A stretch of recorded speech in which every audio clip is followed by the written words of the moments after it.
Last week, Instagram dropped a new editing app called Edits, but editing is the last thing that you should use it for. If you open up the Edits app and click on the bottom right, then what you will find unseen metrics about your videos that you cannot find anywhere else. And it's fucking crazy. It shows you your video skip rates, it shows you your video's like rate, share rate, follower versus non-follower engagement, but most importantly, it reveals your video's retention graph.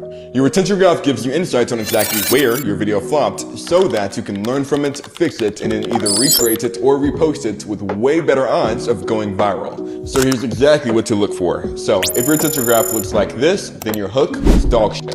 If it looks like this, then you need to remove your call to action and then repost it. If it looks like this, then you had a good hook, but you did not deliver on the value. And then if your retention graph looks like this, then your video had a bad everything. But do not worry, I got you. I built a database full of 30 viral videos across every single niche out there for you to learn from. All you have to do is comment the word "GoYard" and I'll send it to you.